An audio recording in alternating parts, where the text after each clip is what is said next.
for decades, our culture has insisted on something approximating a position of moral relativism. There's no way of drawing hierarchical distinctions between the value claims that different cultures present. We can't admit for a moment that there might be some reason to be leery, let's say, of an immigrant class that would be associated with the kind of education that the madrasas are producing for all sorts of ideological reasons. We can't make any allowance for the idea that some immigrants might be more difficult to integrate into our culture than others. And that is a thorny problem, don't get me wrong. But now, so we open the floodgates, let's say, and we find out that there are people who don't have democracies in their own country because they don't have the culture for it, let's say, or the desire for it. And they bring those attitudes along with them. Surprise, surprise, because they weren't just freedom-loving, oppressed people striving to be free who are now thrilled to death to be in a democratic country, but people who are pretty damn prone to bring all of the problems that they had in their own country along with them. Now, and we're not supposed to say that. Now, my sense is the working class doesn't get to have their say, because if they had their say, everyone who's modern and liberal and tolerant in that pathological manner that accepts everything without distinction would have to do some serious digging into the understructure of their own belief systems and think, oh, well, and then that touches on something else. Now, so here's a weird segue, what would you say, idea that popped into my head, an association. Richard Dawkins announced himself as a cultural Christian. So then one of the things that makes me ask is something like, well, what is it that the West has right, that the enemies of the West have wrong, that's percolating at the bottom of all of this mess, that's driving what?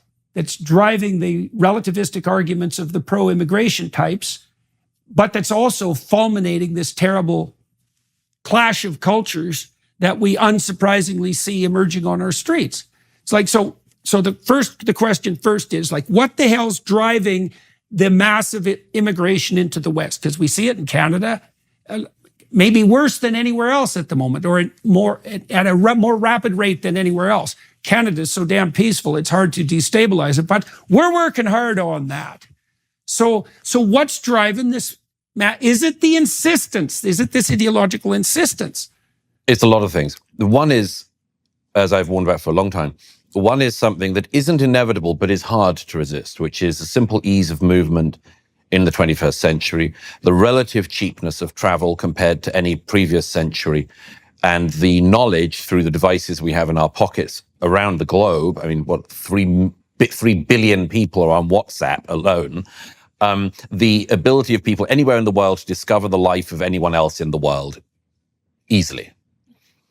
And add to that the fact that most countries in the world are not even remotely approximating either the safety or the wealth available in 21st century Canada, for instance, or Britain. And it's inevitable that a lot of people will want that. Now, as I've said for years, just because they may want it does not mean that Western liberal democracies can remotely be the place where everybody who wants a better life can or should go. It's simply impossible. And you just crunch the numbers on people in sub-Saharan Africa who want to move into Europe, for instance. And if that happened, if the third of sub-Saharan Africa who want to move moved, Europe would totally unrecognizable. Now, the second thing that comes from that is that it is extremely difficult for politicians to maintain their borders. And I think this is highly regrettable, because I think the only way in which, among other things, you can have an actual asylum system where you actually take in those unusual cases where asylum should be needed, just disappear once you have illegal migration every day coming in on boats, or as in the case of America, millions of people walking across the southern border in the last 4 years. And add to that the fact that, as was famously said in 1968 by somebody, it's the easiest thing to put off any difficult decision you have to make today and leave it for your successors to address. all the time making it harder for your successors. But I said this to a European politician some years ago when they said that they were going to deport the 1 million illegals that were in their country. I said, how are you going to do it? Because you and I know that on day one, if you rounded up everyone who was legally in the country and put them on buses, trains, boats, the first woman or child crying would be on the front page of every newspaper the next morning. And by day two, you would have to stop because of public pressure. That's just, it seems to be a reality for the time being. By the way, until such a time emerges, and it could, where the society says we don't give a damn anymore, we don't give a damn, that may well happen.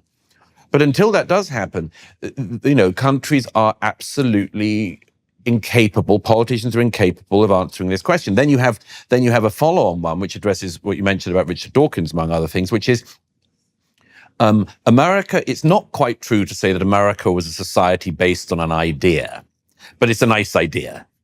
America was based on an idea, but the idea came about because of the people who founded the Republic, the United States of America. And if they hadn't... Englishmen. Right. If they had have been from somewhere else, even a different denomination, the United States would be very different. However, as far as states founded on an idea goes, America is probably the nearest to that. European nations, Britain, are not based on an idea. They were not based on an idea. Now, that isn't to say that they don't have very distinct cultures. And my word, the different cultures across Europe are so different that everyone jokes about their neighbors and regards their neighbor in the neighboring European country as being wildly different from them. To an outsider, it seems preposterous that the Swedes and the Norwegians would have distinctions between them, but they do. But I say this to say that Europe and Britain was made up of ethnic identities. And those ethnic identities had ideas, of course. But even in Britain, you have the Welsh, you have the Scots, you have the English, the Northern Irish, the Irish.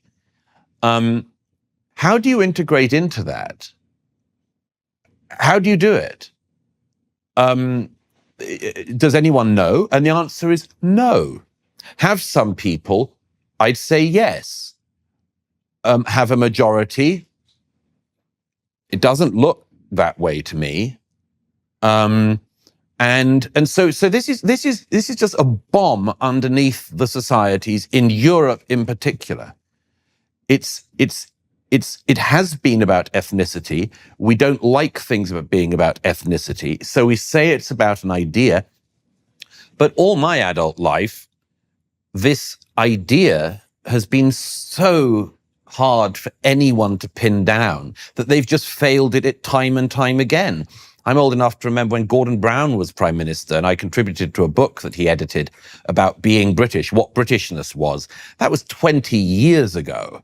And Britain is no closer to defining that today than it was 20 years ago.